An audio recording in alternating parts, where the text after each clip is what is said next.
Dear students, welcome to online class of Dhaka City College. Uh, Today we want to see the course Microeconomics. Here the course code is 510117 and we want to see chapter 8. This is the first lecture of chapter 8 and our lecture title is Oligopoly Market. And I am Soumitra Sardar, Assistant Professor, Dhaka City College. Today we want to see the topics of what is oligopoly market. Then we want to see characteristics of oligopoly market.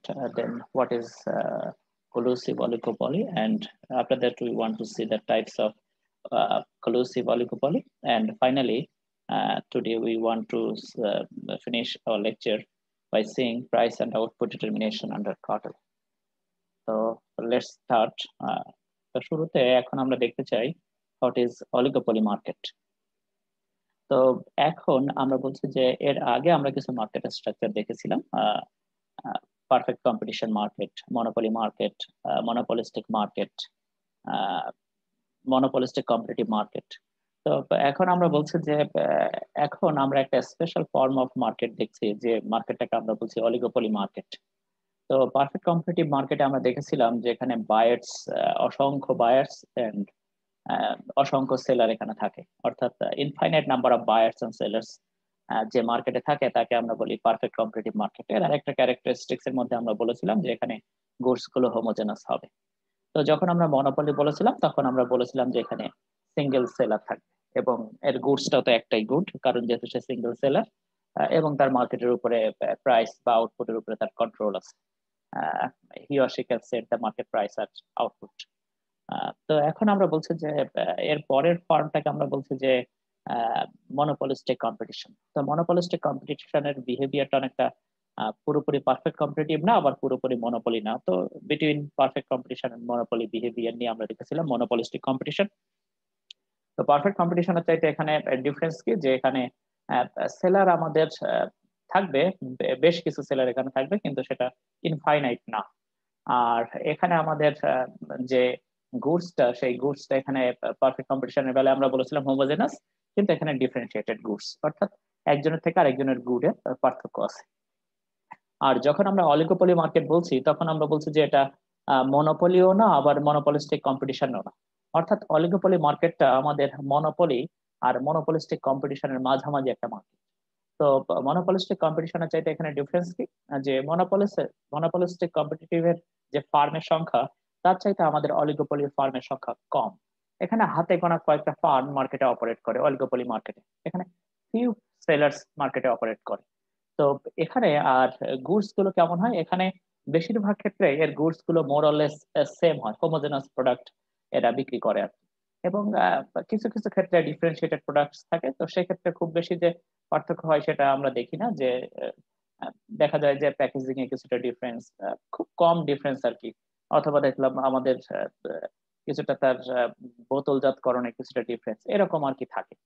তো এখন আমরা আসি, আমরা তাহলে oligopoly market স্ট্রাকচারটাকে আমরা দেখলাম যে এখানে ফিউ নাম্বার অফ সেলার্স, অর্থাৎ হাতে গোনা কয়েকজন ফার্ম এখানে মার্কেটে অপারেট করে এবং এরা নিজেদের মধ্যে কোঅপারেশনের এখানে সুযোগ থাকে। কিন্তু মনোপলিস্টিক কম্পিটিশনে আমাদের সেরকম সুযোগ থাকে না। এখানে নাম্বার অফ ফার্মস অসংখ্য থাকে, অসংখ্য বলছি না, নাম্বার অফ ফার্মস বেশি থাকে আর কি অলিগোপলির চাইতে।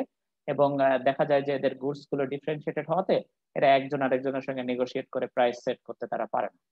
তো আর এখানে আমরা বলছি যে এখানে আমাদের মনোপলি, এই যে আমাদের অলিগোপলি মার্কেটটা, এখানে আমরা নিচে যে দেখেছি যে এটা মনোপলি আর মনোপলিস্টিক কম্পিটিশনের মাঝামাঝি একটা মার্কেট, যে মার্কেটটাকে আমরা বলছি অলিগোপলি মার্কেট।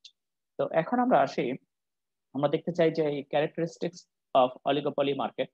তো এই অলিগোপলি মার্কেটের বিহেভিয়ার গুলো কেমন, অর্থাৎ এখানকার ফিচারটা কেমন, এটা আমরা একটু দেখতে চাই। তো ফার্স্ট আমরা বলছি যে few firms with large market share.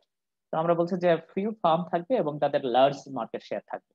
তাহলে আমরা বুঝতেই পারছি যে এখানে আমাদের পুরো মার্কেট শেয়ারটা অল্প কয়েকটা ফার্মের মধ্যে ডিস্ট্রিবিউট হয়ে যাবে, অর্থাৎ টোটাল মার্কেটের যে ডিমান্ড সেটা অল্প কয়েকটা ফার্ম সেই ডিমান্ডটা মিট আপ করবে। তো এখন আমরা যদি চিন্তা করি যে পুরোপুরি আমরা একটা বলছি যে একটা অলিগোপলি মার্কেটের এক্সাম্পল নিয়ে আমরা বলি, যে আমরা বললাম যে ধরলাম বাংলাদেশের এডিবল অয়েল মার্কেট, অর্থাৎ ভোজ্য তেল। ধরলাম সয়াবিন তেলের যে বাজার, তো সেখানে আমরা বলতে পারি রূপচাঁদা, তীর, মুস্কান, এরকম ভিওলা, এরকম কয়েকটা অপারেটর মার্কেটে আছে, পুষ্টি। তো আমরা হাতে গোনা কয়েকটা ফার্ম এখানে দেখছি। তো এই হাতে গোনা ফার্ম পুরো বাংলাদেশের আমরা বলছি যে ফুল আমাদের যে ডিমান্ড, সেই ডিমান্ডটা মিট আপ করে। তাহলে আমরা বলছি কি যে এখানে আমাদের অসংখ্য সেলার নেই। তবে এখানে আরেকটা ব্যাপার আছে যে আমরা যখন অলিগোপলি মার্কেট বলি, তো এখানে যদি র্যাঙ্ক বা ওয়ার্ডার চেঞ্জ হয় তাহলে সেক্ষেত্রে কিন্তু সেটাকে আবার কম্পিটিটিভ মার্কেটও বলা হয়। তো সেটা আবার কিরকম, যেমন আমি বলছি যে ধরলাম রূপচাঁদা গত বছর সবচেয়ে র্যাঙ্কিং এ 1 ছিল, তার প্রফিট বেশি, তার সেলস বেশি। তো এবছর আবার মুস্কান উপরে উঠে গেছে, অথবা তীর উপরে উঠে গেছে। তো যখন এরকম র্যাঙ্কিং এ চেঞ্জ হয় তখন দেখা যায় যে সেখানে একটা কম্পিটিশন কাজ করে। তো সেই মার্কেটটাকে পুরোপুরি আবার আমরা অলিগোপলির নেচারে ফেলতে পারি না। তো আমরা একটা উদাহরণ হিসাবে নিলাম যে আমাদের এখানে অল্প সংখ্যক বায়ার সেলার থাকে, এবং এখানে আমরা বলছি যে তারা মার্কেটটা, পুরো হোল মার্কেটটার ডিমান্ড তারা মিট আপ করে।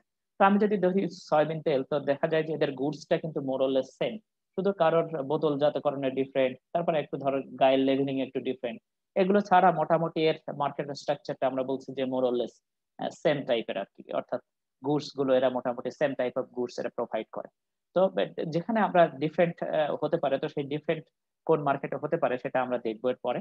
তো আমরা বলছি যে এখানে ফিউ ফার্মস থাকবে এবং তাদের মার্কেট শেয়ারটা থাকবে এক একটা ফার্মের বেশ বড় মার্কেট শেয়ার এদের থাকে।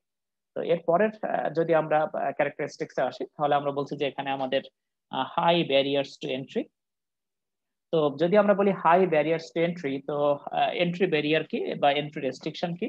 যে এন্ট্রি অর্থ হলো আমি একজন ফার্ম, আমি মার্কেটে প্রবেশ করতে চাই। তো যখন আমি মার্কেটে প্রবেশ করতে চাই, তো প্রবেশের ক্ষেত্রে আমার কোনো বাধা আছে কিনা।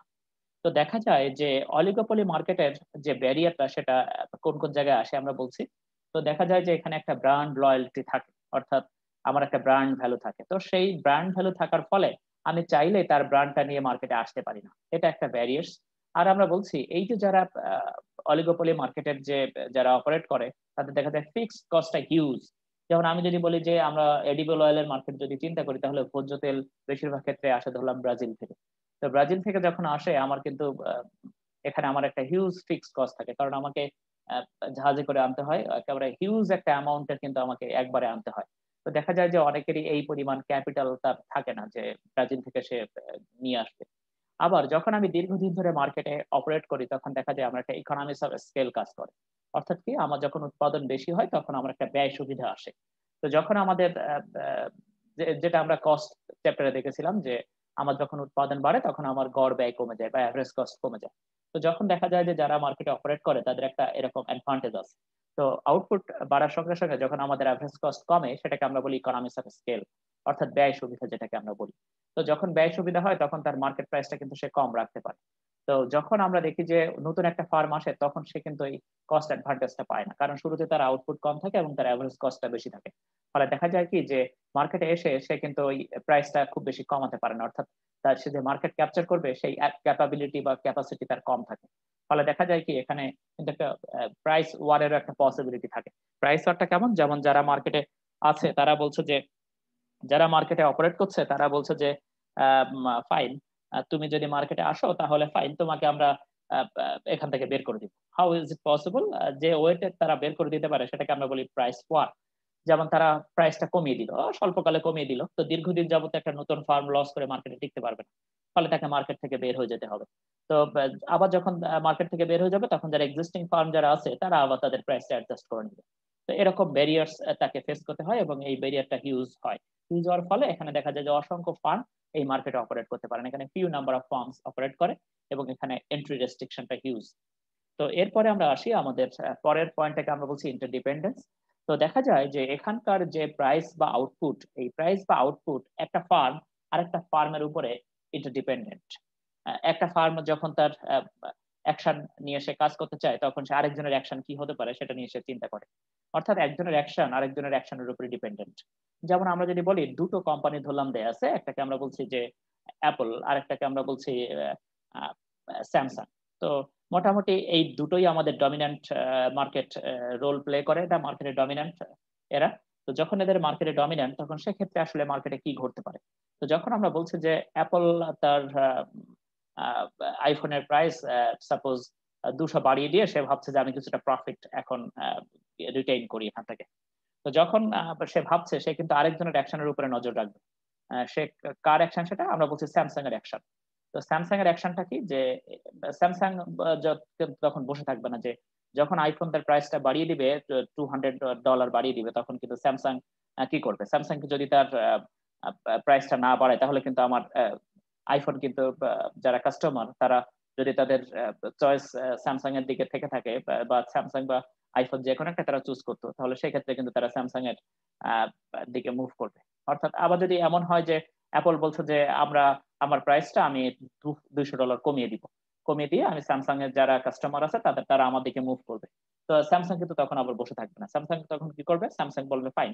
আমিও যদি অ্যাপল যদি এভাবে মুভ করছে তখন আমিও আমার প্রাইসটা কমিয়ে দেওয়ার চেষ্টা করব। তখন দেখা যাবে কি যে সে যে কাস্টমার গেইন করতে চেয়েছিল প্রাইসটা কমিয়ে দিয়ে সেটা কিন্তু সে পারবে না। তার পক্ষে সেটা সম্ভব হবে না। কারণ স্যামসাং যদি কমিয়ে দেয় তাহলে অটোমেটিক দুজনে দেখা যাবে যে শুধু প্রাইসটা কমানো হয়েছে কিন্তু প্রফিটটা কিন্তু দুজনেরই কমে গেছে। তো সেজন্য দেখা যায় যে এখানে যখন একজন যখন মুভ করে তখন আরেকজনের মুভমেন্টের উপরে সে নজর রাখে। তো সচরাচর দেখা যায় যে এইসব ক্ষেত্রে এরকম থাকে বলেই এখানে কিন্তু একটা যদি আমরা বলি লিখিত বা অলিখিত, তো অলিখিত ভাবেও এখানকার প্রাইসটা একটু রিলেটিভলি হাই থাকে।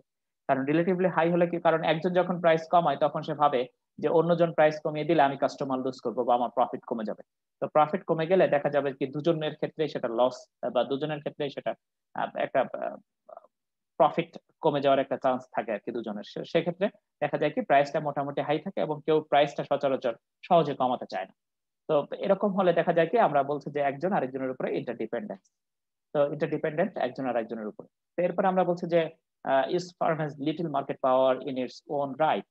অর্থাৎ আমরা আগেও কিছুটা এক্সাম্পল দিয়েছি যে আমরা কিন্তু আমাদের মার্কেট পাওয়ারটা ওরকম না যে আমরা হিউজ মার্কেট ক্যাপচার করে ফেলবো, অথবা আমরা প্রাইসটা বাড়িয়ে দিলাম বা কমিয়ে দিলাম হুট করেই কিন্তু সেটা পসিবল না। কারণ আমরা একটু আগেই বলেছি যে আমি যদি মার্কেটে আমার অ্যাকশনটাকে আমি ইমপ্লয় করতে চাই তাহলে দেখা যাবে যে আরেকজন তার অ্যাকশন ইমপ্লয় করবে। ফলে সেক্ষেত্রে দেখা যাবে কি যে আমার প্রফিটটা বা মার্কেট লস করার পসিবিলিটি থেকে যায়। কারণ আমি যদি প্রাইসটা বাড়িয়ে প্রফিট বেশি করতে চাই তাহলে সেক্ষেত্রে দেখা যাবে কি অন্য ফার্ম তার প্রাইস বাড়াচ্ছে না। তো অন্য ফার্ম যদি প্রাইস না বাড়ায় তাহলে আমি বেশিরভাগ ক্ষেত্রে আমার কাস্টমার লুজ করবো বা কনজিউমার যারা আছে আমার কাছে থেকে যারা গুডস কিনতে চায় তারা যারা প্রাইস আমার বেশি হয়ে যাওয়াতে তারা মুভ করে অন্য যেখানে প্রাইস আগের মতোই আছে বা কমে গেছে তারা সেখানে যে হাজির হবে। তো সেক্ষেত্রে দেখা যায় কি যে আমার মার্কেট পাওয়ারটা কিন্তু এখানে আমার খুব কম থাকে আর কি। আমার এখানে খুব বেশি মার্কেট পাওয়ার আমি এক্সারসাইজ করতে পারি না যদি আমার সিঙ্গেল ফার্ম হিসাবে আমি বিহেভ করি। তো এখানে দেখা যায় যে এরপরে যদি আমরা আসি যে এর পরের এক্সাম্পল গুলোতে আমরা দেখবো যে এখানে কিভাবে মার্কেট পাওয়ার এক্সারসাইজ করা যায়। তো সেটাতে আমরা একটু পরে আসি। তো এরপরে আমরা আসি, আমরা বলছি যে নেক্সট আমরা যেটা বলছি সেটাকে আমরা বলছি নন প্রাইস কম্পিটিশন। তো আমরা জানি যে প্রাইস ওয়ারটা আমরা একটু আগেই দেখলাম যে দেখা যায় যে নতুন কেউ মার্কেটে আসছে তখন আমি প্রাইসটা কমিয়ে দিলাম। তো কমিয়ে দিলে দেখা যায় যে আহ, অন্য ফার্ম মার্কেটে টিকতে পারবে না, কারণ নতুন ফার্ম আসলে তার কস্ট বেশি থাকে। তো এটা আমরা প্রাইস ওয়ার বলি আর কি, প্রাইস দিয়ে কম্পিটিশন হয়। তো এমন কোন আমার টুলস কি আছে যেটা দিয়ে আমি প্রাইস বাদেও সেই সব টুলস অ্যাপ্লাই করে আমি মার্কেটে আমার শেয়ারটা বাড়াতে পারি। তো সেক্ষেত্রে বা আমার রেকগনিশন বা ব্র্যান্ড ভ্যালুকে আমি গেইন করতে পারি। তো দেখা যায় যে এক্ষেত্রে কি হয় যে আমি প্রাইস কম্পিটিশনটাকে আমি এড়িয়ে যেয়ে আমি কি করতে পারি যে আমি এখন অ্যাডভার্টাইজিং করছি। অর্থাৎ আমার প্রোডাক্টটা লঞ্চ করার জন্য আমি প্রোডাক্টের যেটাকে আমরা বলি যে আহ, সবার কাছে পরিচিত করানোর জন্য আমরা অ্যাডভার্টাইজিং করি। তো সেই অ্যাডভার্টাইজিং যখন হয় তখন দেখা যায় যে আমার প্রোডাক্ট সম্পর্কে পরিচিতি বাড়ে। সবাই অন্য যেটা জানার চাইতে জানারটার দিকে জনগণ বেশি যাবে। তো সেক্ষেত্রে আমার প্রোডাক্টটা বেশি মার্কেট ডিমান্ড হতে পারে। তো এরপরে আমরা বলছি যে আফটার সেলস সার্ভিস। তো যদি বলা হয় যে বলা হলো যে তুমি এতদিন পর্যন্ত এতদিন আমার গুডসটা যদি ইউজ করো তো তোমার এতদিন পর্যন্ত আমি আফটার সেল সার্ভিস দিব। এটা আমার এক্সট্রা বেনিফিট। যখন কনজিউমার এক্সট্রা বেনিফিট পাবে তখন নিঃসন্দেহে তার গুডসটা বেশি পেতে চাইবে। এরপর আমরা যদি বলি ওয়ারেন্টি প্রোভাইড যদি করা হয় তাহলে সেক্ষেত্রেও কিন্তু তার সেলসটা বাড়বে। তো এখানে আমরা বলছি যে এই এইভাবে আমাদের এই নন প্রাইস যেসব টুলস আছে সেই সব টুলস অ্যাপ্লাই করে কিন্তু মার্কেট ডিমান্ডটা আমি বিল্ড আপ করতে পারি এবং এখান থেকে কিন্তু আমার যে আমার ব্র্যান্ডটা আছে সেই ব্র্যান্ডটার কিন্তু আমার পরিচিতিও এখান থেকে ঘটানো যায়। ফলে দেখা যায় কি আমার ডিমান্ড বাড়ার একটা পসিবিলিটি থাকে। তো এরপরে আমরা আসি আমাদের পরের টপিক। পরের টপিক আমরা বলছি আইডেন্টিক্যাল অর ডিফারেন্সিয়েটেড প্রোডাক্ট। তো আইডেন্টিক্যাল প্রোডাক্ট অলিগোপলি কোনগুলো? আমরা বললাম যেমন আমরা যদি ধরি এগুলো বেশিরভাগ ক্ষেত্রে র মেটেরিয়ালস দিয়ে এক্সাম্পল দেওয়া হয়। কিন্তু আমরা যদি ধরি যে বাংলাদেশের এডিবল অয়েল মার্কেটটা অলিগোপলি মার্কেটের মতো, তাহলে সেক্ষেত্রে কি হবে? সেক্ষেত্রে আমরা বলছি যে তেল কিন্তু মোটামুটি মোরলেস সয়াবিন তেল, তেল সবের রান্নাটা করলে একই রকম টেস্ট হয়। তো সেক্ষেত্রে আমরা বলছি যে এটা কিন্তু অনেকটা আইডেন্টিক্যাল প্রোডাক্ট। আবার দেখা যায় যে এইসব ক্ষেত্রে যে আইডেন্টিক্যাল প্রোডাক্ট গুলো আসে, সেই আইডেন্টিক্যাল প্রোডাক্ট গুলো আমরা বলছি যে র ম্যাটেরিয়ালস বা ইন্টারমিডিয়েট গুডস। তো র ম্যাটেরিয়ালস বলে পেট্রোলিয়াম, স্টিল, অ্যালুমিনিয়াম এগুলো মূলত আসে। তো পেট্রোলিয়াম যদি আমরা বলি, তো পেট্রোলিয়াম দিক থেকে চিন্তা করলে আমাদের ওয়ার্ল্ডে যে ওপেক এর সবচেয়ে বড় আমাদের অলিগোপলি সবচেয়ে বড় এক্সাম্পল হলো ওপেক কান্ট্রিজ। তো আমরা জানি কাতার, কুয়েত, সৌদি আরব এইসব মিলে একটা ওপেক কান্ট্রি। সেখানে আমাদের প্লেয়ার কিন্তু অনেক বেশি না, তারা ফিউ প্লেয়ার্স, কিন্তু ওয়ার্ল্ডের যে একটা পেট্রোলিয়ামের সাপ্লাই সেটা কিন্তু বেশিরভাগ ক্ষেত্রেই তাদের হাতে এটা থাকে আর কি। তো সেই পেট্রোলিয়ামটাও কিন্তু আমাদের মোরলেস আইডেন্টিক্যাল গুডস। তো সেখানে আমরা বলছি এটা হলো আমাদের অলিগোপলি মার্কেট নেচার। তো এটা আমাদের আইডেন্টিক্যাল অলিগোপলি মার্কেট নেচার, যে গুডস এর ধরন সেখান থেকে। তো এরপর আমরা বলছি যে ডিফারেন্সিয়েট প্রোডাক্ট অলিগোপলি। তো সেক্ষেত্রে আমরা বলছি যে গুডসটা মোরলেস, আমরা আগে বলেছিলাম যে সেম, এক্ষেত্রে সেম না। তাদের গুডস এর ধরনে কিছুটা পার্থক্য আছে, কিন্তু একজনের গুডের আমি যদি চেঞ্জ করি তাহলে অন্যটা ইউজ করা যায়। যেমন আমি যদি ধরি স্যামসাং মোবাইল আর অ্যাপল আইফোন, তো এই দুটো যদি আমি চিন্তা করি, আমি কিন্তু যদি বলি যে আমার স্যামসাং মোবাইল আছে, তো মোবাইলের মোরলের যত ফাংশন আছে আমি এখান থেকে ইউজ করতে পারি। আবার যদি বলি আমি আমার অ্যাপলের আইফোন আছে, তো স্যামসাং এর যা ইউজ করতে পারতাম তার বেশিরভাগটাই আমার অ্যাপল আইফোন দিয়ে বা তার থেকে বেশি আমার পূরণ হয়। অর্থাৎ আমি দেখছি কি একটার পরিবার তার একটা ইউজ করা যায়, কিন্তু দুটোর যে ধরন সেই ধরনে পার্থক্য আছে, অর্থাৎ টেস্টে কিছুটা পার্থক্য থাকে দুটো। আমি অ্যাপল আইফোনকে যেভাবে দেখছি, স্যামসাং কেও আমি সেভাবে দেখছি না, একটু আমার ব্র্যান্ড ভ্যালুতে পার্থক্য থাকতে পারে, কিন্তু কথা হলো যে এখানে আমাদের একটা দিয়ে আরেকটার কাজ চলে যাচ্ছে। তো সেক্ষেত্রে আমরা এখানে দেখছি কি যে এখানে আমাদের কোন কোন ইন্ডাস্ট্রি গুলো মোটামুটি এর মধ্যে আসে, অটোমোবাইল ইন্ডাস্ট্রি, তারপরে এখানে এরোপ্লেন ইন্ডাস্ট্রি এর মধ্যে আসে, হাউস হোল্ড ডিটারজেন্ট, কম্পিউটার্স, এগুলো এখানে মোটামুটি থাকে। তো এগুলো ডিফারেন্সিয়েটেড, কারণ আমরা যদি বলি যে অ্যাপলের কম্পিউটার আর মাইক্রোসফটের কম্পিউটার, তো মাইক্রোসফটের সারফেস কম্পিউটার আর অ্যাপলের ম্যাকবুক, তো দেখা যাবে কি যে দুটো কিন্তু একটা ডিফারেন্সিয়েটেড প্রোডাক্টস, কিন্তু দুটোই কিন্তু কোয়ালিটি মোরলেস হাই কোয়ালিটি তারা মেনটেন করে। তো সেক্ষেত্রে আমরা বলছি কি যে এর গুডস গুলো মোটামুটি কাছাকাছি হয় এবং একটার পরিবার তার একটা ইউজ করা যায় ডিফারেন্সিয়েটেড বেলায়। কিন্তু দেখা যায় যে এরা গুডস এর কোয়ালিটি মোরলেস কাছাকাছি থাকে আর কি। তো ডিফারেন্সিয়েটেড বলতে আমরা বুঝলাম যে এটার গুডস গুলো একটার পরিবার তার একটা ইউজ করা যায়, ওটা সাবস্টিটিউটেবল, এবং গুডস গুলোর কোয়ালিটি মোরলেস সেম থাকে আর কি। তো এরপরে আমরা আসি যে আমাদের নেক্সট টপিক, আমরা বলছি যে হোয়াট ইজ কলুসিভ অলিগোপলি। তো এর আগে দেখলাম যে অলিগোপলি মার্কেটের আমাদের মার্কেট প্লেয়ার ফিউ। তো আমরা যখন যে দেখি যে মার্কেট প্লেয়ার ফিউ, তখন আমরা বলছি যে এদের মধ্যে একটা এগ্রিমেন্টে পৌঁছানো সম্ভব। কিন্তু দেখা যায় যে বিশ্বের কোনো কান্ট্রি কিন্তু এরকম এগ্রিমেন্টে পৌঁছালে তাদের কিন্তু পানিশমেন্টের ব্যবস্থা থাকে। ফলে দেখা যায় যে এটাকে আমরা একটা শব্দ সচরাচর আমাদের সাংবাদিকরা ইউজ করে, যেটাকে আমরা বলি syndicate. This is not a language of economics. তো ইকোনমিক্স আমরা এটাকে বলি কলুসিভ অলিগোপলি বা কার্টেল। তো সেখানে কি হয়, আহ, আহ, দেখা যায় যে তারা একসঙ্গে একটা গ্রুপ এর মতো বিহেভ করে। ধরলাম 6-7টা ফার্ম আছে, যেমন ধরলাম তেলের বাজার। তো আমি যদি ধরি যে ভোজ্য তেলের আমাদের যে সয়াবিন তেলের মার্কেটটা আছে, সেই সয়াবিন তেলের অল্প সংখ্যক প্লেয়ার তারা এক জায়গায় বসে বলছে যে ফাইন, আমরা এক কাজ করি, আমরা প্রাইসটা বাড়িয়ে দিই, তেল তো আমাদের কাছ থেকে নিতে হবে, তুমিও প্রাইস কমাবো না, আমিও প্রাইস কমাবো না, নেসেসারি গুডস তেল তো আমার ভোগ করতেই হবে। তো সেক্ষেত্রে দেখা যায় কি যে আহ, আহ, সেক্ষেত্রে কিন্তু তেলের প্রাইস বাড়ানোর সুযোগ থাকে, এবং এখানে প্রফিটটা কিন্তু এক্সট্রা প্রফিট গেইন করার সুযোগ থাকে। তো কলুসিভ অলিগোপলি এটা লিখিত হতে পারে, অলিখিত হতে পারে, অর্থাৎ এগ্রিমেন্টটা সরাসরি হতে পারে, আবার এটা আড়ার পর্দার আড়ালেও হতে পারে, অর্থাৎ অলিখিত হতে পারে, আবার আমরা একসঙ্গে ফিক্স করছি না কিন্তু ফিক্সের মতো বিহেভ, এটাও হতে পারে আর কি। তো দেখা যায় কি যে কলুসিভ অলিগোপলি যখন বলা হয়, আমরা বলছি যে এরা এক জায়গায় বসে প্রাইসটা সেট করছে। এটাকে বলা হয় আমরা যদি বলি একটা সুন্দর শব্দ, এটাকে বলি যৌথ, আহ, এটাকে কি বলা যায়, এটাকে আমরা বলি যে যোগসাজশ মূলক অলিগোপলি, অর্থাৎ তারা যোগসাজশ করে তারা প্রাইসটার উপরে কন্ট্রোল করতে চায়, অর্থাৎ প্রাইসটা বাড়াতে চায়। অর্থাৎ কেন প্রাইস বাড়াতে চায়? কারণ তারা প্রফিটটা বেশি পেতে চায়। তো প্রফিট, জানি যে প্রাইস হলো আমাদের রেভিনিউর একটা অংশ, পি ইন্টু কিউ করলে আমরা রেভিনিউ পাই, আর রেভিনিউ থেকে কস্ট বাদ দিলে আমাদের আসে প্রফিট। তো প্রাইস বাড়লে রেভিনিউ বাড়ে, ফলে প্রফিটটাও বাড়ে। তো এরা এক জায়গায় বসে প্রাইসটা বেশি সেট করতে চায়। তো এই ফর্ম অফ অলিগোপলিকে আমরা বলি কলুসিভ অলিগোপলি। অর্থাৎ যেহেতু আমার ফার্মের সংখ্যা কম আছে এবং এদের দ্রব্যগুলো মোটামুটি কাছাকাছি, ফলে দেখা যায় কি, এবং চাইলে যে কেউ মার্কেটে আসতে পারে না, ফলে এরা চাইলে দেখা যায় যে তেলের দামটা বাড়াতে পারে। বোতল প্রতি তেলের দাম, এই জন্য সরকার দেখা যায় যে বেশিরভাগ ক্ষেত্রে কিন্তু এই যে আমাদের ভোজ্য তেলের মার্কেটটা কিন্তু সরকার বলে যে তুমি দাম কিন্তু বেড়ে যাচ্ছে, তুমি দামটা কমানোর চেষ্টা করো। সরকার বেশিরভাগ ক্ষেত্রে, অনেক ক্ষেত্রে দেখা যায় সরকার আমাদের এই ভোজ্য তেলের দামটা ফিক্স করতে চায়। তো এরপরে আমরা আসি আমাদের পরের টপিকটা, আমরা দেখছি যে টাইপস অফ কলুসিভ অলিগোপলির ফার্স্ট আমরা বলছি কার্টেল।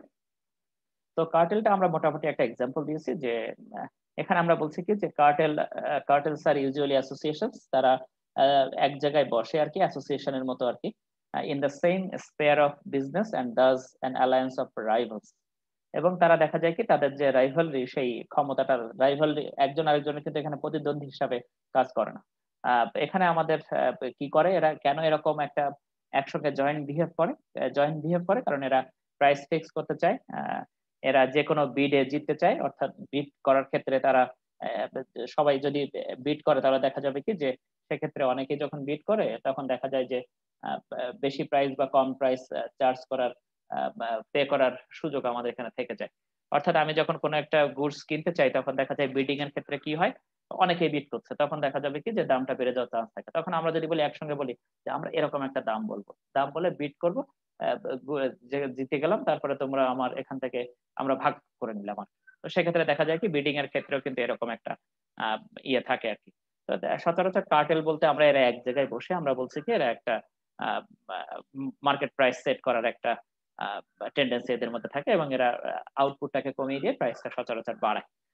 যেমন আমরা এই যদি আমরা ধরি যে কার্টেলটা মূলত আমাদের যে ওপেক কান্ট্রি গুলোর যে তেলের দামটা, সেটা কিন্তু একটা সেন্ট্রালাইজড কার্টেল, কারণ সেন্টার থেকে মূলত এর দামটা নির্ধারিত হয়। আহ, তো এখানে আমরা বলছি যে কার্টেলটা মূলত আমাদের প্রাইস ফিক্স কেন একটা ওয়ে, এক জায়গায় বসে আর কি, নিজেদের মধ্যে। তো এরপরে আমরা বলছি প্রাইস লিডারশিপ। তো প্রাইস লিডারশিপটা মূলত কি, যে প্রাইস লিডারশিপটা হলো এরকম যে একটা ডমিন্যান্ট ফার্ম আছে, অর্থাৎ সেই ফার্মটা মার্কেটে বেশ তার শক্তিশালী একটা ফার্ম, অর্থাৎ তার আউটপুট অনেক বেশি, তার মার্কেটে অনেক দিন যাবত আছে, তার মার্কেটে একটা লিডারশিপ টাইপের একটা ব্যাপার আছে। তো সে, আমরা বলছি যে সে মার্কেট অনেকটাই কাভার করে ফেলেছে, আর এখন আমরা পরে যারা আসছে তারা অল্প অল্প মার্কেট শেয়ার আমাদের মধ্যে আছে। ফলে এখন কি হচ্ছে, এখন হচ্ছে যে যারা এরকম মার্কেটে আছে, বা যে মার্কেটে আছে এভাবে, তাকে দেখে দেখে আমরা প্রাইসটা সেট করি। অর্থাৎ সে যদি বেশি প্রাইস সেট করে, তাহলে আমরা সেভাবে মুভ করে বেশি প্রাইস সেট করি। আমরা চাইলেই কিন্তু কম প্রাইস সেট করতে পারবো না, কারণ আমি যদি কম প্রাইস সেট করি, তাহলে সে এমন কম প্রাইস সেট করবে যে আমাকে মার্কেট থেকে আউট করে দিতে পারে। তো দেখা যাবে কি যে প্রাইস লিডারশিপকে আমি ভয় পাই, ফলে সে যেভাবে প্রাইস সেট করে আমি সেভাবে আমার প্রাইসটা অ্যাডজাস্ট করে নিই। তো দেখা যাবে কি যে তাহলে তার একটা প্রাইস সেট করার একটা ক্ষমতা এখানে আমরা দেখছি। তো এই প্রাইস লিডারশিপ আর কার্টেল মূলত আমাদের কলুসিভ অলিগোপলির আমাদের দুটো টাইপস। তো এরপরে আমরা আসি, আমরা বলছি যে price and output determination under cartel. তো যখন আমরা এই price and output determination under cartel দেখতে চাই, তো এখন আমরা বলছি যে এই price and output determination under কার্টেলে আমরা বলছি যে এটা এমন একটা মার্কেটকে আমরা নিচ্ছি যে এখানে দুটো ফার্ম আছে, এবং তারা দুটো ফার্ম এগ্রিমেন্টে এসছে যে আমরা সেন্ট্রালাইজড, আমাদের একটা অথরিটি আছে, এই অথরিটি সেট করে দিবে যে মার্কেট ডিমান্ডটা কেমন, এবং এই মার্কেট ডিমান্ডের কে কতটুকু করে সাপ্লাই দিবে, এবং এখানকার মার্কেট প্রাইসটা কেমন হবে। তাহলে আমরা বললাম কি যে এখানে একটা সেন্ট্রালাইজড অথরিটির মতো এরা বিহেভ করছে, সেন্ট্রালাইজড অথরিটি আছে, সেই সেন্ট্রালাইজড অথরিটির আন্ডারে ফার্ম গুলো তাদের প্রাইস অ্যান্ড আউটপুট সেট করবে, এবং এই প্রাইস অ্যান্ড আউটপুটের সেট করবে, এবং তার ভিত্তিতে তাদের টার্গেটটাকে তারা যে প্রফিটটা আছে দুজন মিলে এমন ভাবে প্রাইস সেট করবে যাতে তাদের জয়েন্ট প্রফিটটা ম্যাক্সিমাম হয়, অর্থাৎ তারা সর্বোচ্চ মুনাফা এখান থেকে নিতে চায়। তো যদি আমরা এরকম একটা মার্কেট দেখি, তাহলে আমরা একটু গ্রাফের দিকে আসি। তো আমরা এখান থেকে গ্রাফে, সরি, এখান থেকে আমরা বলছি যে এটা একটু নিজেরা দেখে নিলে হবে এর মধ্যে লেখাগুলো। তো আমরা গ্রাফে যাই, তাহলে আমাদের স্পষ্ট হবে। তো যখন আমরা এই মার্কেটটা নিয়েছি, তার আগে আমরা ধরে নিয়েছি যে এর আগে আমাদের পারফেক্ট কম্পিটিশন, মনোপলিস্টিক কম্পিটিশন এগুলো পড়ানো হয়েছে। ফলে এই যে অ্যাভারেজ কস্ট কার্ভ কি, মার্জিনাল কস্ট কার্ভ কি, অ্যাভারেজ রেভিনিউ কার্ভ কি, মার্জিনাল রেভিনিউ কার্ভ কি, প্রাইস কি, আউটপুট কি, এগুলো আমরা দেখানো হয়েছে আশা করি। তো এখন আমরা বলছি যে এখানে আমাদের একটা অথরিটি আছে, সেই অথরিটি, সেন্ট্রাল অথরিটি আমরা বলছি, তারাই নির্ধারণ করে দিচ্ছে যে আমাদের দুটো ফার্মের কি পরিমাণ আউটপুট তারা প্রডিউস করবে, তাদের প্রফিট কি হবে এবং তাদের মার্কেট প্রাইসটা কি হবে। এখন সেই সেন্ট্রাল অথরিটিটা আমরা ধরলাম যে এখানে আছে, এই জয়েন্ট দুটোর মিলে যেটা সেটা সেখানে আছে। তো সেখানে তারা দেখলো যে টোটাল মার্কেটের ডিমান্ড কার্ভটা এই যে আমাদের অরেঞ্জ কালার, এই অরেঞ্জ কালারের মতো আর কি টোটাল ডিমান্ড কার্ভটা মার্কেটে। এই টোটাল ডিমান্ড কার্ভে আমরা দেখছি যে এর আরেক নাম অ্যাভারেজ রেভিনিউ কার্ভ। তো আমরা জানি যে আমাদের অ্যাভারেজ রেভিনিউ কার্ভকে আমরা বলি মার্কেট ডিমান্ড কার্ভ। এটা হলো আমাদের টোটাল মার্কেট ডিমান্ড কার্ভ। তো এই মার্কেট ডিমান্ডের আমরা দেখতে চাই যে এখানে ইকুইলিব্রিয়াম কোথায়। তো আমরা সবসময় জানি যে ইকুইলিব্রিয়াম আমাদের আসে মার্জিনাল কস্টের মার্জিনাল রেভিনিউ যেখানে সমান হয়, এবং আমাদের এমসি কার্ভ যেখানে আমাদের এমআর কার্ভকে ইন্টারসেক্ট করে ফ্রম বিলো, নিচ দিক থেকে, সেখানে আমাদের ইকুইলিব্রিয়ামটা আসে। তো এখানে আমাদের এয়ার কার্ভ যদি হয় তাহলে এর হাফ হবে আমাদের এমআর কার্ভ। তো এখানে ধরলাম আমাদের এমআর কার্ভটা এখানে আসে, half of air slope of এর স্লোপটা এর স্লোপটা জানি আমরা 2 আর এর স্লোপটা আমাদের 1। তাহলে সেক্ষেত্রে যেহেতু এটা নেগেটিভ কার্ভ, ঋণাত্মক রেখা অর্থাৎ ডাউনওয়ার্ড স্লোপিং কার্ভ, ফলে এটার অর্ধেক আর কি সব ক্ষেত্রে। তো এখন আমরা আসি, এখন এখান থেকে আমরা যদি বলি যে আমাদের ইকুইলিব্রিয়ামের কন্ডিশন হলো এমসি ইকুয়াল টু এমআর, তো এই হলো আমাদের সেই এমসি ইকুয়াল টু এমআর। তো এই এমসিটা আমরা কোথা থেকে পেলাম? তাহলে এই এমসিটা আমরা পেলাম এই যে এখানে আমাদের একটা এমসি আছে এমসি এ, আর এখানে একটা এমসি আছে এমসি বি। অর্থাৎ আমরা এখানে দুটো ফার্মকে নিয়েছি, যে দুটো ফার্ম দিয়ে আমরা জয়েন্ট প্রফিটটা দেখতে চাই। তো সেই দুটো ফার্মের এমসি কে যদি আমরা হরাইজন্টাল যোগ করে দেই, এখানে আছে এতটুকু, এখানে আছে এতটুকু, তাহলে টোটাল এটা বেড়ে গেল। এখানে আছে এতটুকু, এখানে আছে এতটুকু, তাহলে এই বরাবর লাইন টেনে আমার দুটো যোগ করে দিলে এটা আরেকটু দূরে চলে গেল, তারপরে এটা আরেকটু দূরে চলে গেল, কারণ এটাও দূরে যাচ্ছে আর কি। তো দুটো যোগ করে করে আমি এখানে এমসিটা পেলাম আর কি। এই জন্য এই এমসি গুলো একটু কাছাকাছি, এমসিটা একটু দূরের থেকে শুরু হয়েছে, কারণ এই যোগ আর এই দুটো যোগ করে আমরা পেলাম এই দূরত্বটা। আবার যদি বলি এখানে আমরা দূরত্ব পেয়েছি, তাহলে এখানে একটু যোগ করেছি, এখানে একটু যোগ করেছি, যোগ করে টোটাল যেটা হয়েছে সেটাকে আমরা এভাবে নিয়ে জাস্ট এমসিটা আমরা এঁকেছি টোটাল মার্কেটের মার্জিনাল কস্ট কার্ভটা। তো এখন আমরা বলছি যে এই যে আমাদের মার্জিনাল কস্ট কার্ভ, তাহলে আমাদের ইকুইলিব্রিয়ামের কন্ডিশন কি? মার্জিনাল কস্ট আর মার্জিনাল রেভিনিউ যেখানে সমান হবে সেটাই হলো আমাদের ইকুইলিব্রিয়াম পয়েন্ট। তো সেই ইকুইলিব্রিয়ামে আমরা জানি এমসি আর এমআর এর দুটো জিনিস পাওয়া যায়, একটা হলো প্রাইস আর একটা হলো কোয়ান্টিটি। তো আমাদের প্রাইস লাইনের আরেক নাম অ্যাভারেজ রেভিনিউ লাইন, এর আরেক নাম ডিমান্ড কার্ভ আমরা জানি, একটু আগেও আমরা বলেছি। তো আমাদের এই যে আমাদের ডিমান্ড কার্ভে আমরা পাই প্রাইস, তাহলে এমসি ইকুয়াল টু এমআর বরাবর আমরা ডিমান্ড কার্ভে চলে গেলাম, সেখানে আমাদের প্রাইসটা দেয়া আছে কত? কিউপি, যার আরেক নাম আমরা বলছি ওপি। আর এখানে আমাদের আউটপুট কতটুকু দেয়া আছে, এটা হলো আমাদের নিচে দেখাচ্ছি আমরা আউটপুট, তাহলে আউটপুট হলো আমাদের ও কিউ। এই যে ও কিউ হলো আউটপুট। তাহলে টোটাল মার্কেটের যে আউটপুট সেটা সেন্ট্রাল অথরিটি দুটো ফার্মের দিক থেকে বের করেছে হলো ও কিউ। তাহলে এই যে ও কিউ, এই ও কিউ আমাদের দুটো ফার্মের মধ্যে বন্টন হবে, কে কতটুকু করে সাপ্লাই দিবে মার্কেটে। তো এখন আমরা আসি, আমরা মার্কেট প্রাইসটা কিন্তু এখান থেকে তাহলে পেয়ে গেছি। তাহলে এখান থেকে আমাদের মার্কেট প্রাইসটা যদি আমরা বলি, তাহলে এই বরাবর আমরা মার্কেট প্রাইসটা পেলাম এখানে কিউপি বা ওপি, হরিজন্টাল লাইন আমাদের, প্যারালাল লাইন আমাদের সেম জিনিস দেখাচ্ছে, ডিসটেন্স সেম এই দুটো। তাহলে কিউপিও যা ওপিও তা, তাহলে ওপি হলো আমাদের মার্কেট প্রাইস। তো ওপি বরাবর আমরা এখন টেনে নিয়ে যাই, প্রত্যেকটা ফার্মের প্রাইস বের করতে চাই। তাহলে এই ফার্মের প্রাইস আমরা পেলাম এই যে ওপি, এটা হলো এর প্রাইস, এটা হলো এর প্রাইস ওপি। তাহলে এখান থেকে আমরা আসি, এখন যদি আমরা বলি যে আমরা প্রাইসটা পেয়ে গেছি আর এখানে এর অ্যাভারেজ কস্ট দেখছি আমরা এসিএ, তাহলে এভারেজ কস্টে পরে আসি, এটার এভারেজ কস্ট দেখছি এসিবি। তাহলে আমরা এখন দুটো ফার্মের প্রফিট বের করতে চাই, তার আগে দেখে আসি এখানে আমরা বলছি এমসি ইকুয়াল টু এমআর, এই পয়েন্টে আমাদের ইকুইলিব্রিয়াম। তাহলে এখানে আমাদের একটা এম, এই পয়েন্টটাকে যদি আমরা টেনে নিয়ে আসি, তাহলে এখানে আমাদের এমসি আর এমআর আছে প্রত্যেকটা ফার্মের। তাহলে এখানে আমাদের এমসি আর এমআর আছে এই পয়েন্টে, আর এটার আছে এই পয়েন্টে। তো এই পয়েন্ট বরাবর এর আউটপুট হবে এমসি ইকুয়াল টু এমআর এ, প্রাইস আর কোয়ান্টিটি পাওয়া যায়। তাহলে এমসি ইকুয়াল টু এমআর এ যদি আমি এখানে উপরে যাই, তাহলে প্রাইস তো দেয়াই আছে কিউ ওয়ান ই বা ওপি। তো এখানে আমাদের আউটপুট তাহলে কতটুকু পেলাম? O Q one. আর এটার যদি বরাবর আমরা আসি এমসি ইকুয়াল টু এমআর এই পয়েন্টে, এই পয়েন্ট বরাবর গেছে, তাহলে এই পয়েন্ট বরাবর উপরে আমি দাগ টেনেছি এভাবে। তাহলে এখানে আমাদের আউটপুট দেওয়া আছে ও কিউ ওয়ান। তাহলে আমরা বলছি কি এই যে ও কিউ ওয়ান, এটা ও কিউ টু নিলে বেটার হতো। তাহলে ও কিউ ওয়ান যোগ ও কিউ টু যদি করা হয় তাহলে সেটা কিন্তু আমাদের ও কিউ এর সমান। তাহলে ও কিউ সমান সমান আমরা কি বলতে পারি? ও কিউ ওয়ান যোগ ও কিউ টু। তাহলে এই দুটো যদি আমরা যোগ করে দেই তাহলে আমাদের ও কিউ এর সমান হবে। তো এখন আমরা আসি, আমরা এমসি ইকুয়াল টু এমআর পেয়ে গেছি। এখন দুটো ফার্মের প্রফিট ডিপেন্ড করবে তার অ্যাভারেজ কস্ট কার্ভের উপরে। তো আমরা দেখছি কি এই ফার্মের অ্যাভারেজ কস্ট কার্ভটা একটু নিচে, অর্থাৎ ব্যয়টা একটু নিচে। তাহলে ব্যয় নিচে হওয়াতে কি হচ্ছে, তার প্রফিটটা খানিকটা বেশি। কারণ এখানে আমরা দেখছি কি যে তার এখানে অ্যাভারেজ কস্ট আমরা দেখছি যে কিউ ওয়ান টি বা ওকে, আর অ্যাভারেজ রেভিনিউ বা আমরা দেখছি যে প্রাইস সেটা হলো ওপি। তাহলে অ্যাভারেজ রেভিনিউ যদি হয় ওপি, তাহলে টোটাল রেভিনিউ কত? ওপি ইন্টু ও কিউ। তাহলে সেটা কতটুকু? ওপি এফ কিউ ওয়ান, এটা হলো তার টোটাল রেভিনিউ। আর এখান থেকে তার টোটাল কস্ট কত? Average cost into quantity. তাহলে ও কে ইন্টু ও কিউ ওয়ান, তাহলে তার টোটাল কস্ট হলো ও কে টি কিউ ওয়ান। তাহলে আমরা যদি টোটাল রেভিনিউ থেকে টোটাল কস্ট বাদ দেই তাহলে আমরা পাই এ ফার্মের প্রফিট, তাহলে সেটা কতটুকু? তাহলে OPF Q1 এটা হলো টোটাল রেভিনিউ, আর টোটাল কস্ট কতটুকু? OKTQ1 এটা হলো তার টোটাল কস্ট। তাহলে টোটাল রেভিনিউ এই বড় অংশ থেকে যদি ছোট অংশ বাদ দেওয়া হয় তাহলে তার প্রফিট হবে PFTK, বা যাই বলি না কেন KPFT, এটাই হলো তার প্রফিট। এখন আমরা যদি এই ফার্মে আসি অ্যাভারেজ কস্ট অফ বি, তাহলে অ্যাভারেজ কস্ট অফ বি এর খানিকটা উপরে, তাহলে এর কস্ট কার্ভটা একটু খানিকটা উপরে, তাহলে এর প্রফিটটা কি হচ্ছে?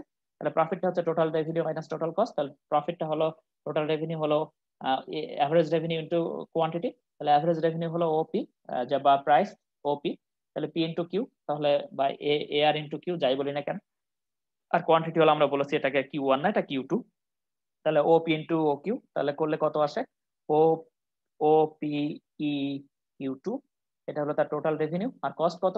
AC into Q, total cost বের হবে, তাহলে এসি ইনটু কিউ করলে কত আসে? এসি হলো আমাদের ওএস, তাহলে ওএস ইনটু OQ1, তাহলে আমাদের OQ2, সরি OQ2, তাহলে আমাদের টোটাল কস্ট আসে OHGQ2।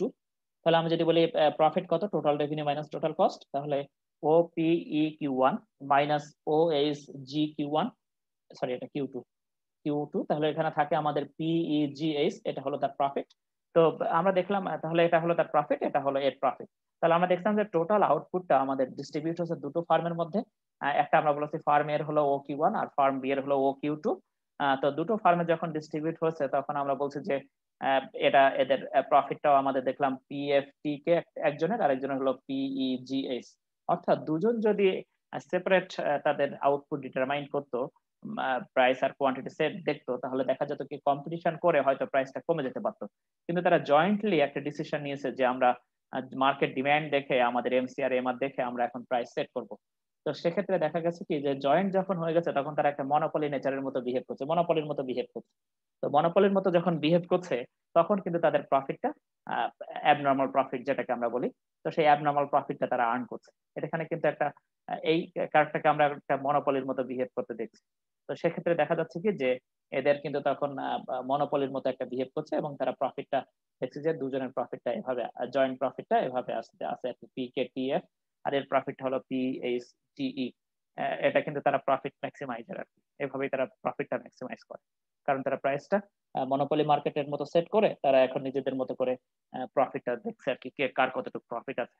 কিন্তু যদি তারা আলাদা আলাদা বিহেভ করতো, আলাদা আলাদা সেট করতো প্রাইস, আলাদা আলাদা যদি থাকতো, তাহলে দেখা যেত কি যে এই প্রাইসটা হয়তো এর চাইতে কমে যেত। কারণ তখন কিন্তু যেহেতু দুজনের আর মার্কেট পাওয়ারটা থাকছে না, কারণ দুজন দুজনের মতো বিহেভ করছে, ফলে একসঙ্গে যখন বিহেভ করে তখন প্রাইস বা আউটপুটের উপর একটা কন্ট্রোল থাকে। কিন্তু যখন তারা আলাদা আলাদা বিহেভ করে তখন কিন্তু তারা প্রাইস কমানো বা প্রাইস নিজের গুডটাকে বেশি লঞ্চ করার জন্য তারা দেখা যায় অনেক ক্ষেত্রে প্রাইসটা কমাতে চায়, ফলে সেক্ষেত্রে কিন্তু এই প্রফিটটা তারা আর পাবে না। তো এখানে যদি আবার একটা ব্যাপার আছে, যদি এরা দেখা যায় কি অনেক ক্ষেত্রে এরা আবার নিজেদের মধ্যে একটু ওই নিজেদের যে এগ্রিমেন্ট, সেই এগ্রিমেন্ট যদি বলে যদি এর চাইতে কিছুটা আউটপুট বেশি দিতে চাই, বলছে যে প্রাইস তো বেশি আছে, তাহলে আমি কিছুটা আউটপুট বেশি দিই, তাহলে সেক্ষেত্রে কিন্তু সেটা তার পক্ষে সম্ভব না। সেক্ষেত্রে কিন্তু তাহলে প্রাইসটা কমে যাবে। তো যখন এরকম হয়, যেমন এ যদি আরেকটু বেশি দিতে চায় কেউ, এর মধ্যে যে কেউ একজন যদি এগ্রিমেন্ট ভঙ্গ করে, তাহলে দেখা যাবে মার্কেট প্রাইসটা কিন্তু কমে যাবে। মার্কেট প্রাইসটা কমে গেলেই কিন্তু আরেকজন বুঝতে পারবে যে আমাদের মধ্যে যে কেউ চুক্তি ভঙ্গ করছে, তাহলে সেক্ষেত্রে কিন্তু সেটা পসিবল না। ফলে দেখা যায় কি যে এগ্রিমেন্ট গুলো এভাবে মূলত হয়ে থাকে এবং এটা মোটামুটি টিকে থাকে আর কি। যেমন আমরা সৌদি এই যে তেল বিক্রির যে জোট আমরা দেখি, OPEC, organisation of petroleum exporting country, তারা কিন্তু এভাবেই কাজ করে আর কি, জয়েন্টলি তাদের প্রাইস ডিটারমাইন করে ওভারঅল মার্কেট ডিমান্ড দেখে। তো আমরা আজকের এখানেই শেষ করছি। সবাইকে অসংখ্য ধন্যবাদ।